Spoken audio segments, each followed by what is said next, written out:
Eu gostaria de convidá-los, nesse momento, meus irmãos, a aqui abríssemos a palavra de Deus na primeira carta de Pedro, capítulo 3. Nós estamos na sequência da nossa série de mensagens desta epístola de Pedro.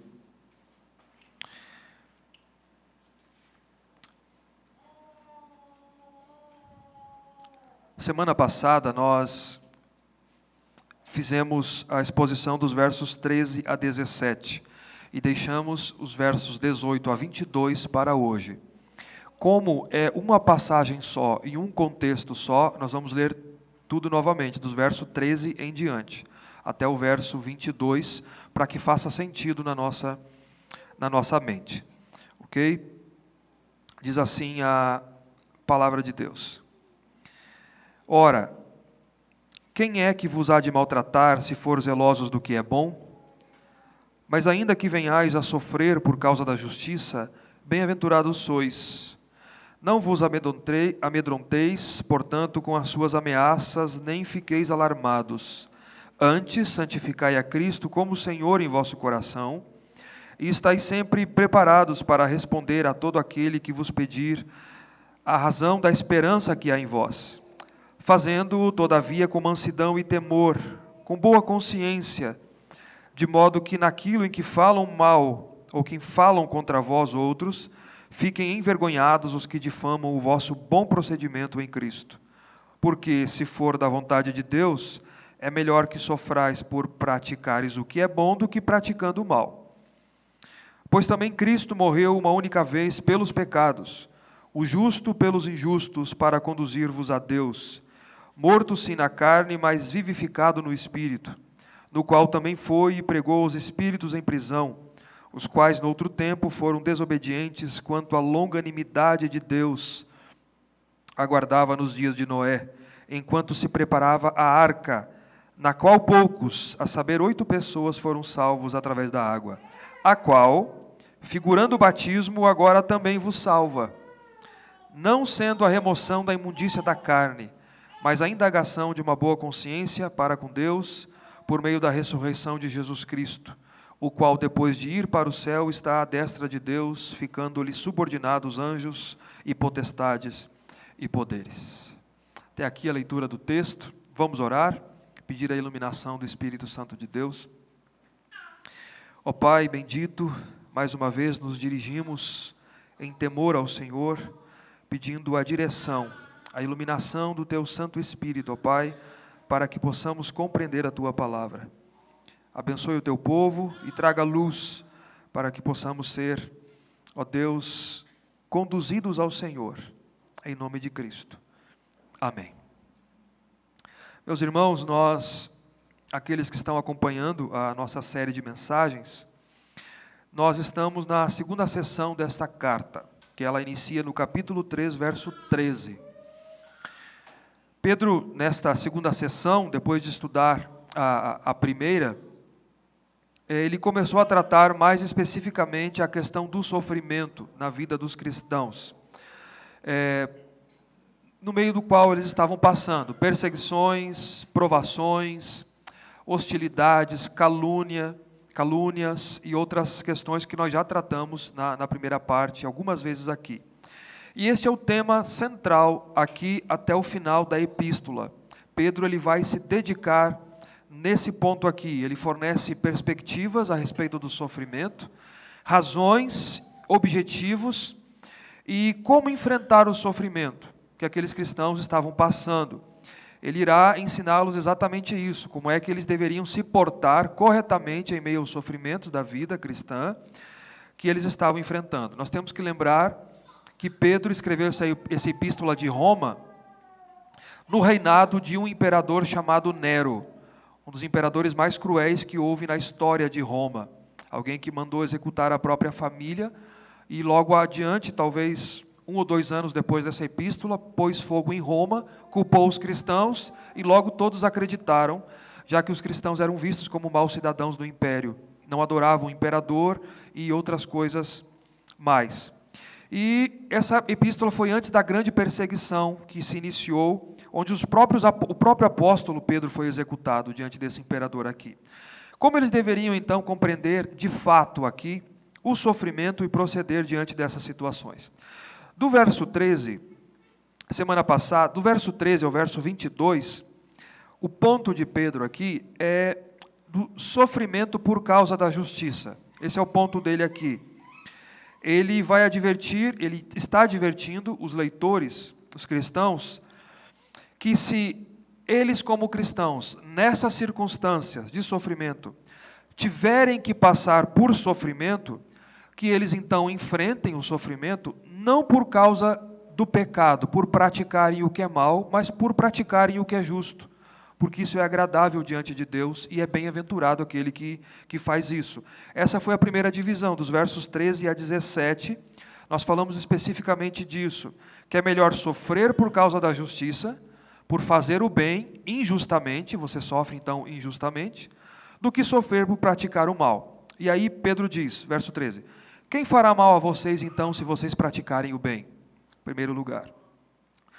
Verso 14, mas se vocês praticando o bem recebem o mal em troca, são caluniados e perseguidos, vocês são bem-aventurados. Portanto, não tenham medo, não fiquem alarmados dos vossos inimigos. Segundo, antes santifiquem a Cristo no coração de vocês como o Senhor absoluto e defendam a fé, estejam preparados para defenderem a fé verbalmente com mansidão e temor a respeito da razão da esperança que há em vocês. Terceiro, façam isso com mansidão, com temor e com respeito, e com boa consciência diante de Deus. E por último, e por quarto, porque nem sempre Deus nos livra do sofrimento injusto, porque mesmo o sofrimento injusto está debaixo da providência de Deus, mas se essa é a vontade de Deus, ele encerra no verso 17, é melhor então que vocês sofram por praticar o que é bom, do que praticando o que é mal. Tá? E agora nós vamos, no mesmo contexto, na mesma pegada de Pedro, na mesma pegada, e na sequência do sofrimento, Pedro aponta agora para o exemplo de Cristo, dos versos 18 ao 22. Ele vai apontar para Cristo, para o seu ministério. Qual é o propósito de Pedro aqui? É sustentar a advertência que ele deu dos versos 13 a 17 e encorajar os seus leitores diante do sofrimento. Esse é o propósito de Pedro aqui. Ele vai falar aqui, nesses versos 18 a 22, do sofrimento injusto de Cristo, da sua morte vicária. Ele vai falar da pregação, ao que ele chama aqui dos espíritos em prisão, da água do batismo que simboliza a salvação e do seu triunfo final, da sua ressurreição e ascensão aos céus. Tudo para encorajar os seus leitores. Essa passagem aqui, dos versos 18 a 22, meus irmãos, é quase que unânime, é uma das passagens mais difíceis, se não a mais difícil de todo o Novo Testamento. Isso aqui desde os primeiros séculos da história da igreja. Isso é identificado. Nós sabemos que temos essa consciência que não há unanimidade na sua interpretação, nas posições que há. Mas nós vamos seguir um caminho aqui, uma linha, que eu creio que talvez seja mais assertiva por conta do contexto.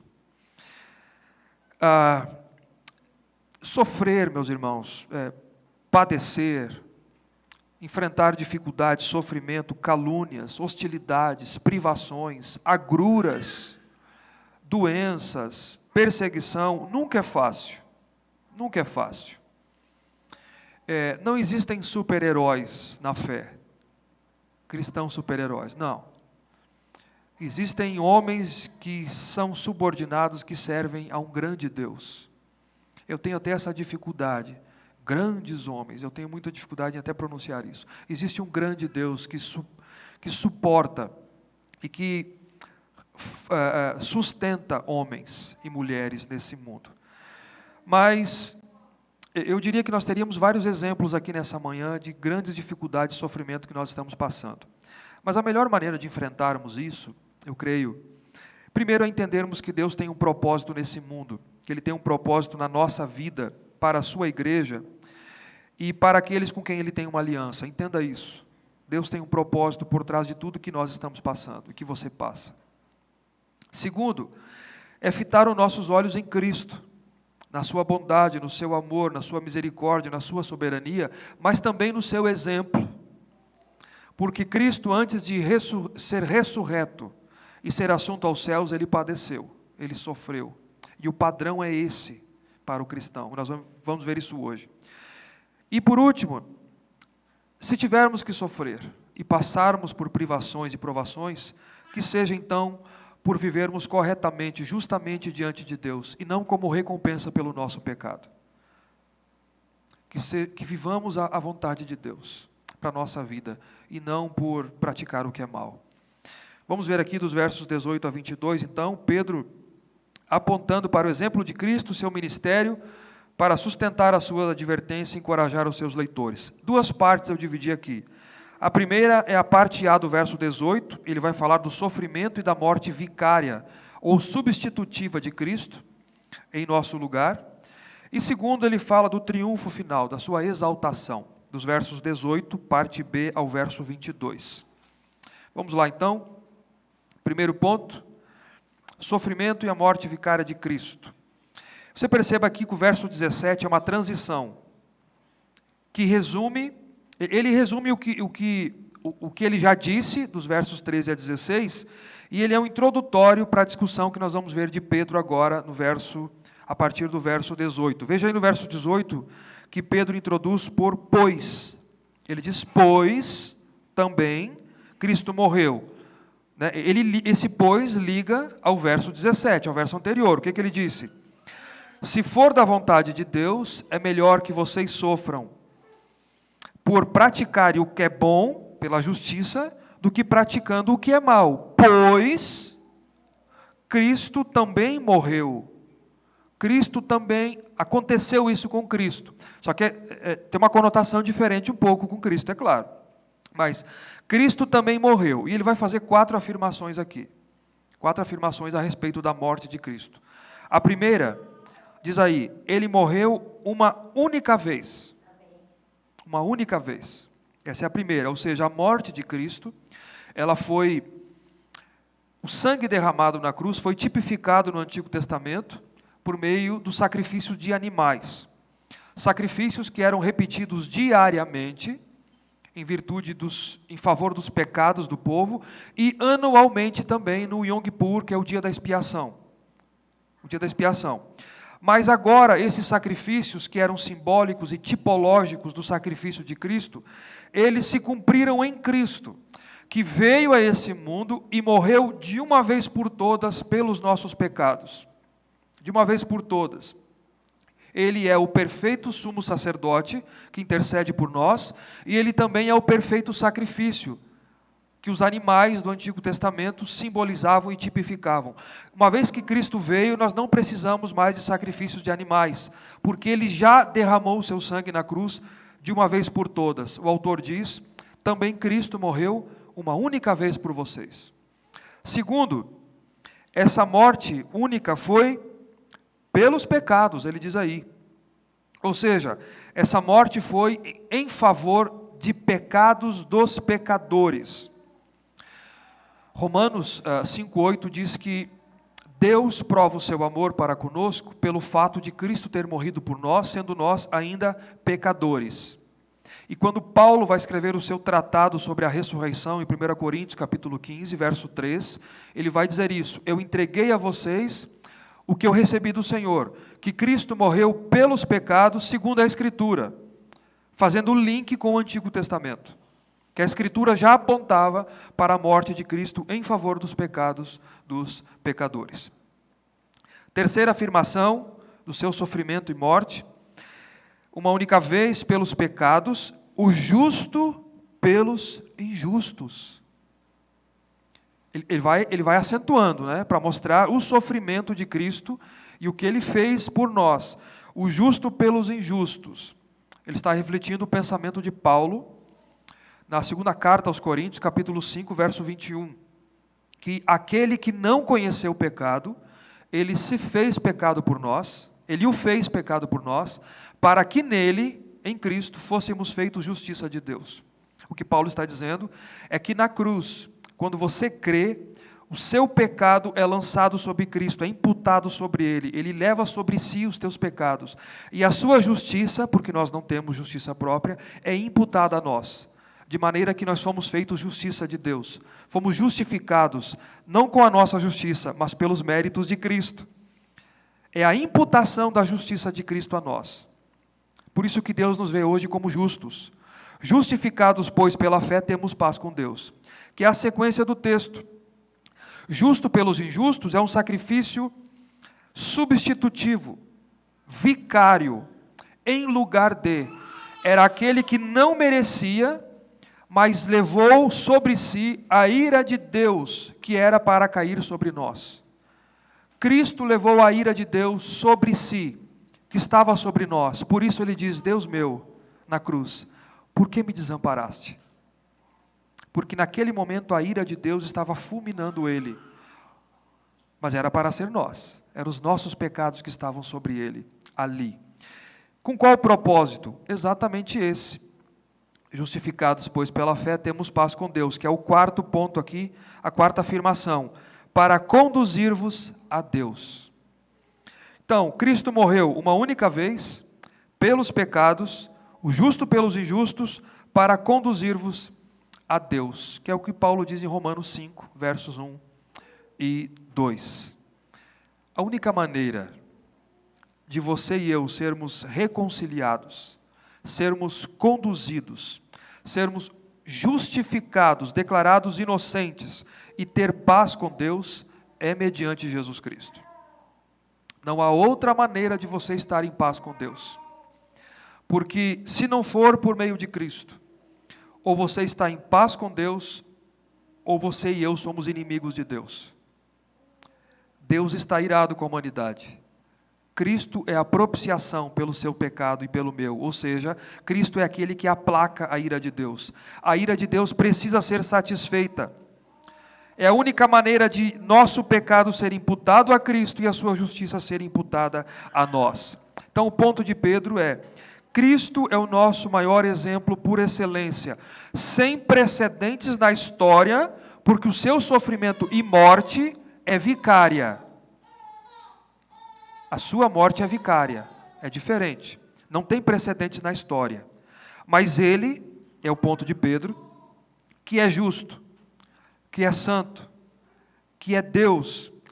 Ele veio a esse mundo, nas regiões mais baixas da terra, a terra, sofreu, padeceu, morreu injustamente pelos pecados de injustos, para nos conduzir a Deus. Ele sofreu por fazer o bem, por fazer o que é correto, para fazer a vontade de Deus. Mas e após isso? E o ponto, essa é a questão de Pedro aos cristãos aqui. Cristo não merecia sofrer, meus irmãos. Ele não merecia passar por tudo isso. O seu sofrimento foi injusto. Ele passou por isso injustamente. Assim como vocês estão passando.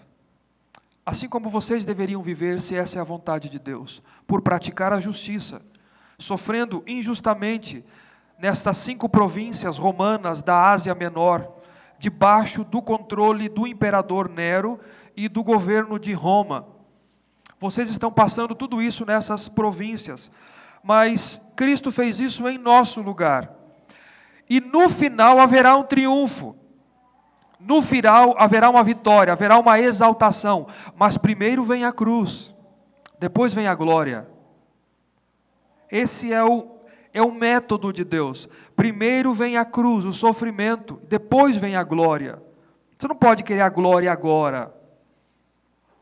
E esse é o ponto de Pedro, a segunda parte do nosso sermão aqui. Após isso, ele morrer uma única vez pelos nossos pecados, justo pelos injustos, para conduzir-nos a Deus. Pedro vai falar agora do triunfo final de Cristo, da sua exaltação. E aqui começa uma grande dificuldade, na parte B do texto. Vamos ver como é que nós vamos entender esse ponto aqui. Na parte B do verso 18, ele diz, para conduzir-vos a Deus. Pedro vai fazer 4 afirmações aqui, 4 afirmações até o verso 22. A primeira delas, ele morreu, mas ele ressuscitou. Primeira delas, tá? Diz aí na parte B do verso 18. Morto sim na carne, mas vivificado no espírito. Ele foi morto pelos pecados na carne, mas foi vivificado no espírito. Qual é o problema imediato já do texto? É que a gente não tem certeza, a gente não sabe se espírito aqui é espírito humano ou é espírito de Deus, com E maiúsculo. Dependendo da interpretação desse espírito aqui, determina todo o restante da passagem. E essa é muito dificultoso. Você me pergunta por quê? Porque no grego é a mesma palavra, pneuma, que é espírito de Deus, pode ser traduzido espírito humano, espírito de anjo, é a mesma palavra grega. E aí, se você interpretar, se você tem aí com você a Bíblia que nós utilizamos, Almeida Revista e Atualizada, que é a nossa, ou a NAA, Nova Almeida Atualizada, traduziu como espírito com E minúsculo, certo? Que diz respeito ao espírito humano. Significa então que Cristo, após a sua morte, ele foi morto na carne. O que é vivificado no espírito? Significa que depois da sua morte, o seu espírito ficou vivo. Que aí define o restante. Ficou vivo. Você morre hoje, né? E o espírito fica vivo. Significa isso. Mas se você tiver aí a Almeida Revista e Corrigida, a NVI, a Almeida Corrigida Fiel, a NVT, já traduz com o Espírito com E maiúsculo, que é uma referência ao Espírito Santo. Eu creio, apesar de toda a dificuldade que a passagem tem e que não há unanimidade, eu acho muito difícil alguém bater o martelo aqui e dizer é isso aqui, as outras posições estão erradas. Nessa passagem, não. Nessa aqui, não. Tá? A gente tem que tirar o chapéu para ela. Né?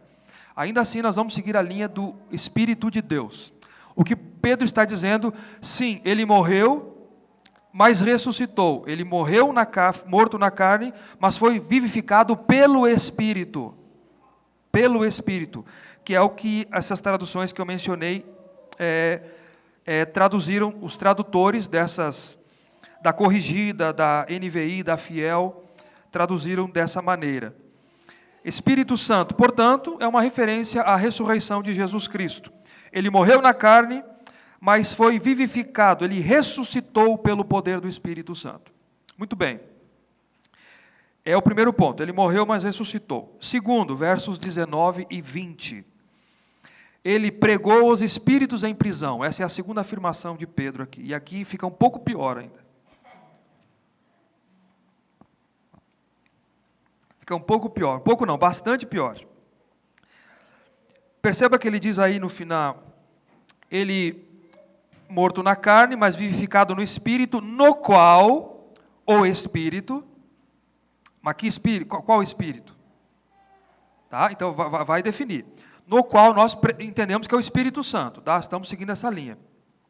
No qual, porque, um detalhe aqui, se for o Espírito Santo, um E maiúsculo, significa que esse momento, essa pregação, os espíritos em prisão, pode ter acontecido em qualquer situação da história.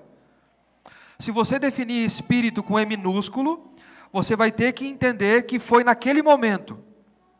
Logo depois... Ele morreu na carne, estava vivo em espírito e ele já imediatamente foi e pregou os espíritos em prisão. Aí você vai ter um monte de dificuldade que eu vou mencionar daqui a pouco. Mas se for Espírito Santo, pode ter acontecido em qualquer outro momento. Então vamos lá. No qual também foi e pregou os espíritos em prisão, os quais no outro tempo foram desobedientes quanto à longanimidade de Deus, aguardava nos dias de Noé, enquanto se preparava a arca, na qual poucos, a saber, 8 pessoas, foram salvos através da água. Segunda dificuldade, quem são esses espíritos em prisão? E quando é que essa pregação ocorreu?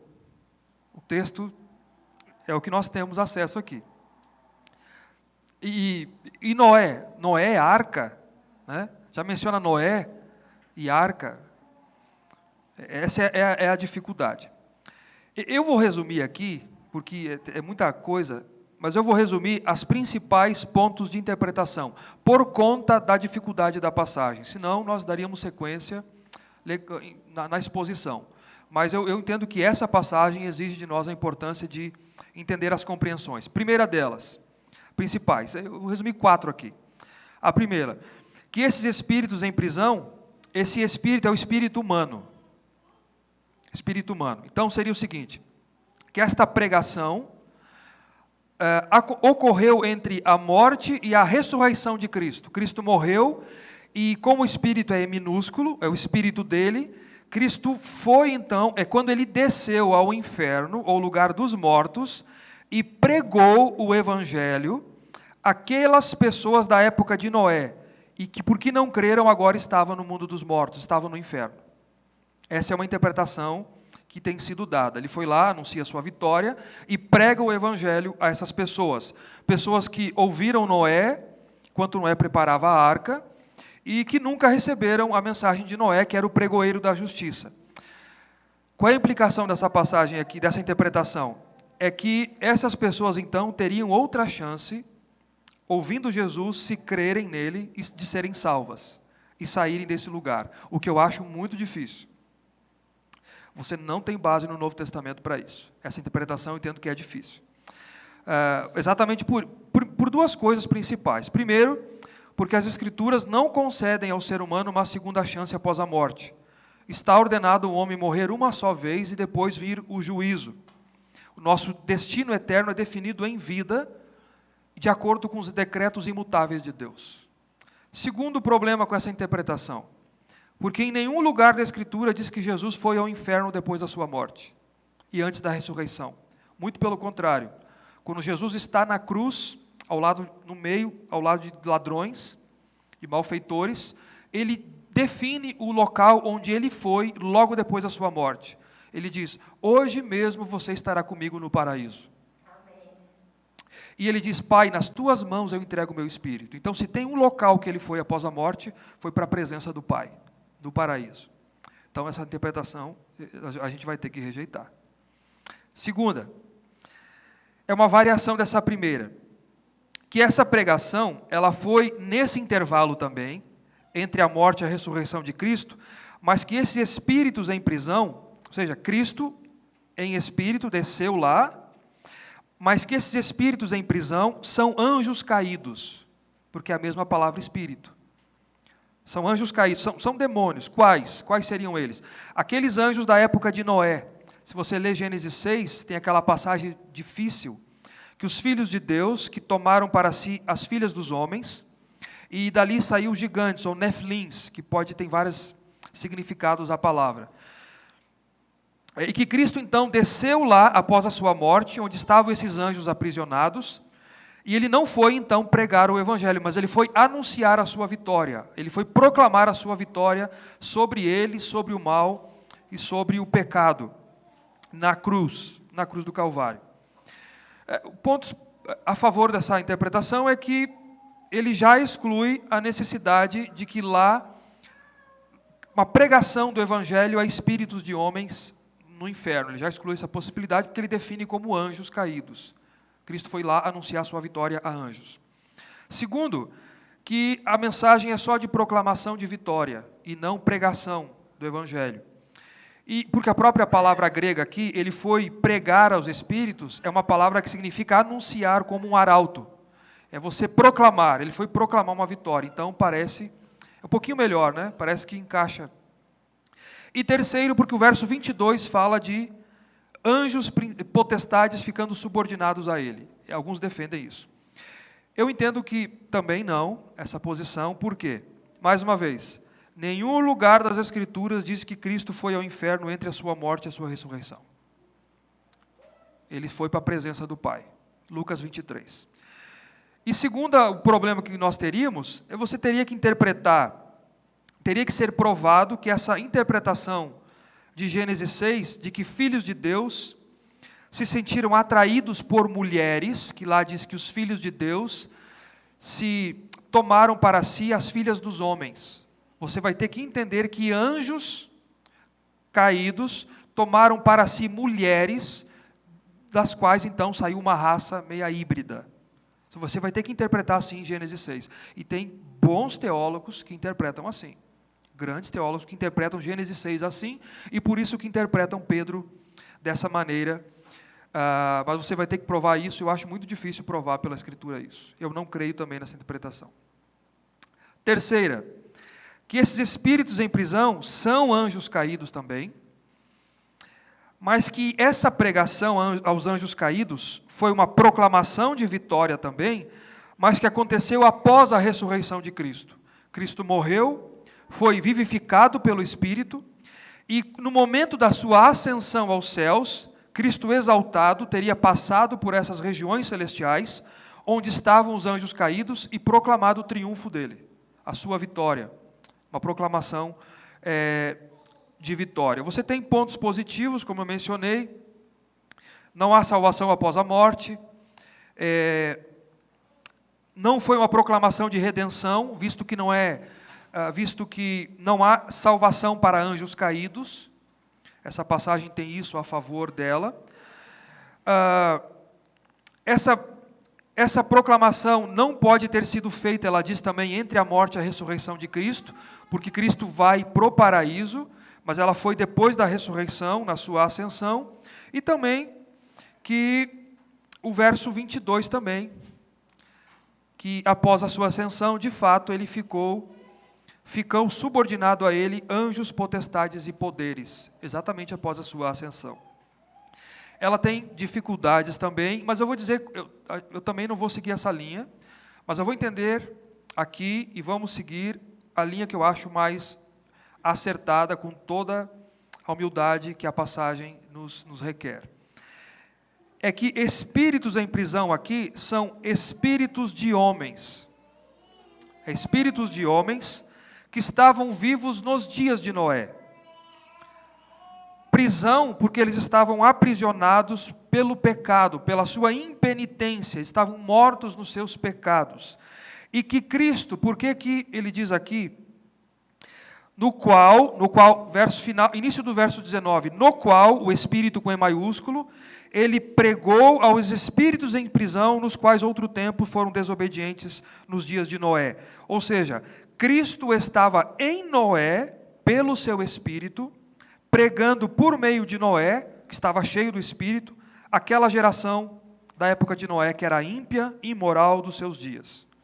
Eles rejeitaram a salvação por intermédio de Noé, que era o pregador da justiça. Então, o entendimento da passagem é que ele morreu na carne, mas ressuscitou pelo Espírito, por meio do qual Cristo estava em Noé, naquela época de Noé, pregando a espíritos de homens aprisionados pelos seus pecados. Eu creio que essa é uma interpretação mais simples da passagem e que ela é amparada pelo contexto. Veja aí no capítulo 1, verso 10. Nós já passamos sobre isso, versos 10 e 11. Diz assim: foi a respeito desta salvação, que ele estava mencionando, que os profetas indagaram e inquiriram, os quais profetizaram, os profetas do Antigo Testamento, a respeito dessa graça destinada a vocês. Veja aí agora. Investigando atentamente qual a ocasião ou quais as circunstâncias oportunas indicadas pelo Espírito de Cristo que estava neles. O que ele está dizendo é que o Espírito de Cristo estava nos profetas do Antigo Testamento, falando das coisas que haveriam de vir. Por que o Espírito de Cristo não estava em Noé? Cristo estava pelo seu Espírito em Noé, pregando aquela geração impenitente da época. Capítulo 1, verso 10 e 11. E falava também dos sofrimentos referentes a Cristo. Referentes a Cristo. Lembra que Noé é o pregador da justiça, pregoeiro da justiça. Então nós vamos ficar com essa conclusão aqui. Sendo essa a conclusão correta, a interpretação correta, então parece que ela se ajusta ao contexto da carta e de Pedro, do propósito de Pedro. Lembra que ele está tratando de sofrer por causa da justiça, encorajando seus leitores a enfrentar o sofrimento. E qual é o ponto de Pedro? Ele dá o exemplo de Cristo. Cristo sofreu, Cristo foi caluniado, mas sim, morto na carne, mas ressuscitou, ele teve triunfo no final. Nós veremos aqui, ele foi assunto aos céus. E Noé também. Noé também. Antes de ser salvo da água pela arca, Noé pregava, mas sofreu injustamente, era criticado, ridicularizado, ninguém creu, mas no final ele triunfou. Ele triunfou, ele foi salvo pela arca. Então parece que o padrão é esse. Cristo sofreu e depois triunfou, vitória. Noé também. Pregou, ninguém creu, mas no final, vitória. E aqui também, vocês estão passando por isso, no meio dessa geração, mas lembrem, assim como Cristo e assim como Noé, primeiro vem a cruz, depois vem a glória. Haverá um dia da vitória final. Haverá a ressurreição dos mortos e o novo céu e a nova terra. Eu disse que era difícil. Não disse? Por último, então, desculpe, em terceiro lugar, ele fala agora, Pedro, ele bastante difícil essa parte de Pedro, ele vai falar de outro assunto agora, ele fala do dilúvio como figura do batismo, veja aí, verso 21. Ele encerra dizendo, através da água eles foram salvos, a qual, a água foram salvos, a qual, figurando o batismo, agora também vos salva. Não sendo remoção da imundícia da carne, mas a indagação de uma boa consciência para com Deus por meio da ressurreição de Jesus Cristo. O que ele quer dizer? Ele está na história do dilúvio ainda, né? Cristo estava em Noé, pregando por meio de Noé pelo seu Espírito. Enquanto Noé preparava a arca, ele pregava. Após a rejeição da mensagem, Noé cheio do Espírito, aquela geração renunciou à mensagem, Deus envia o dilúvio, mas Deus salva Noé, sua esposa, seus 3 filhos e a esposa dos seus 3 filhos, 8 pessoas. O resto todo pereceu. E aquela salvação, ele diz aqui, a qual figurando o batismo, através da água que figura o batismo. Ou seja, as águas do dilúvio julgaram aquela geração e mostrou a salvação de Deus às famílias de Noé. Mas as águas do dilúvio prefiguravam, era um símbolo, uma figura do batismo com água que por sua vez simboliza a salvação. É isso que Pedro está dizendo aqui. As águas do dilúvio, a arca, prefiguravam, era um símbolo da água do batismo, no qual nós somos batizados. E essa mesma simboliza a salvação do cristão. Tá? Então, o batismo é isso. É um símbolo, representa publicamente a salvação que nos foi concedida. A água do batismo não salva. A água do batismo não purifica, porque eu já ouvi isso, né? Mergulha, o pessoal que gosta da imersão, né? Nós somos presbiterianos, é batismo por aspersão. Mas o pessoal que mergulha bem, porque aí o pecado, estou vendo lá, está indo embora, ó. Está indo na água, está indo mais pecado. Quanto mais você mergulhar, mais o pecado vai, né? Então, não simboliza salvação, nem purificação. Desculpe, a água do batismo não salva e nem purifica, mas simboliza a salvação. Ela simboliza a regeneração operada em nós pelo Espírito Santo. A água do batismo, ela é um selo externo de uma graça interna. Você não pode confundir o símbolo com a realidade que representa ele, que ele aponta, tá? Então, as águas do dilúvio limparam a terra do pecado. A água do batismo simboliza externamente a purificação interna do Espírito Santo de Deus. Ok? Não sendo, diz aqui, veja o contexto. Ele diz, não sendo a remoção da imundícia da carne. Não sendo isso. Não é o lavar externo da carne, não é o lavar do corpo que salva. Você pode molhar a cabeça, mas não é isso que salva. Não é isso. O que é que salva? A indagação de uma boa consciência para com Deus. Daquele que foi salvo da condenação, do pecado, por crer na morte e na ressurreição de Jesus Cristo. É isso que salva. É uma boa indagação de uma boa consciência para com Deus, mediante a fé na ressurreição de Jesus Cristo. É isso que simboliza a água do dilúvio, o batismo, e que simboliza a regeneração, a salvação. A NVT traduz, tem uma tradução da NVT que ela diz assim, talvez simplifique melhor o que eu estou dizendo, diz assim, e aquela água simboliza o batismo que agora o salva, nesse sentido, né? Simboliza, não pela remoção da sujeira do corpo, mas porque no batismo vocês declararam ter boa consciência diante de Deus. E ela é eficaz mediante a ressurreição de Jesus Cristo. Eu creio que ajuda melhor a entender. Tá? E por último, queridos, no verso 22, Pedro encerra então falando do triunfo final de Cristo, da sua exaltação. O qual, ele falou de Jesus Cristo, né, o antecedente mais próximo, mediante a ressurreição de Jesus Cristo, o qual, Jesus Cristo, depois de ter ido ao céu, está à destra de Deus, ficando-lhe subordinados anjos, potestades e poderes. O que aconteceu então? Vamos fechar aqui o quadro. Após a morte de Cristo, Cristo foi para a presença de Deus no paraíso, onde ele ficou lá aguardando o terceiro dia para a ressurreição. Onde ele ficou aguardando a ressurreição do seu corpo. O espírito unido ao corpo, e ele é ressurreto dentre os mortos. Quando então, 40 dias depois, ele é assunto aos céus, com um corpo glorificado, o corpo da ressurreição, onde ele está então à direita de Deus, ou seja, entronizado no trono do mundo, com toda a autoridade do céu e da terra, numa posição de poder e honra. E por isso, ele diz aqui, ele está entronizado como rei do mundo, e debaixo do seu poder e da sua autoridade estão subordinados então, sujeitos a ele, anjos, potestades e poderes, todos os seres angelicais. Sejam anjos bons ou anjos caídos, estão debaixo da sua autoridade. É isso que Paulo diz em 1 Coríntios 15, 27, que todas as coisas lhe estão sujeitas. E também Hebreus 1 inicia sua carta, Hebreus 1 diz isso. Depois de fazer purificação pelos pecados, ele subiu à destra de Deus na majestade das alturas, e ele subordinou a ele todas as coisas. É isso que nós entendemos desse texto. Porque Pedro é bem difícil, né? Os textos bem complicados, mas o ponto de Pedro, para nós entendermos, é esse. Cristo sofreu injustamente, morreu pelos pecados vicariamente, mas Cristo triunfou.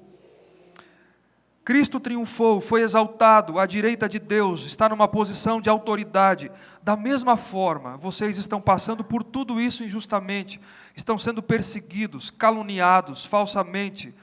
Se essa é a vontade de Deus, meus irmãos, sofram por Cristo, mas sofram fazendo o bem, por causa da verdade, porque o caminho de Deus é o mesmo. Primeiro vem a cruz, e depois vem a glória.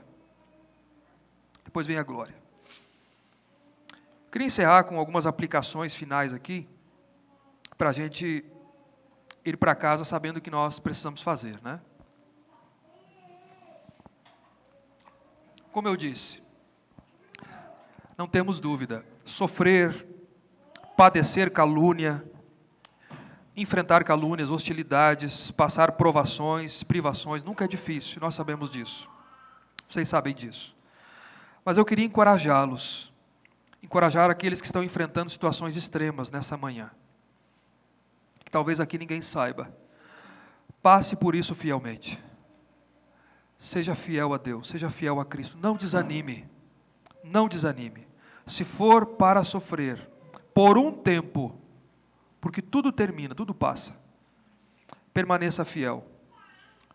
Sofra pela verdade, por praticar o bem, e não enfrente o sofrimento por conta de consequências dos seus erros e dos seus pecados, mas sofra por conta da retidão, da justiça. E lembre que o padrão de Cristo, de Deus, é o mesmo que Cristo passou. Nossa vida aqui nesse mundo tem um propósito, ela é temporária, ela é transitória. Primeiro virá esse tempo de cumprimento de propósitos nesse mundo, de sofrimento, de dificuldades, propósitos pelos quais eu e você fomos criados, mas virá a exaltação, virá o final, a ressurreição do nosso corpo e a entrada no novo céu e na nova terra, onde haveremos de passar na herança eterna, onde haveremos de vê-lo assim como Ele é. Que dia bendito que nós aguardamos. Passe fielmente por isso. Segundo, eu queria deixar claro uma coisa aqui, porque tem que dizer, né? Tem alguns irmãos que nos acompanham pela internet, é importante nós dizer. Fica claro que o ato do batismo com água não salva. Tem muita gente equivocada a respeito disso. Acha que o batismo por si só salva. Nem purifica pecado. Nós, publicamente, eu afirmo, nós rejeitamos a crença católica romana da regeneração batismal. Isso é um erro teológico gravíssimo.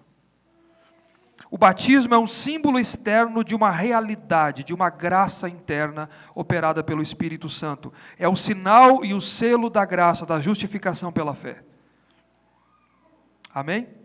E por último, Cristo morreu pelos pecados, o justo pelos injustos, para conduzirmos a Deus, para nos conduzir a Deus.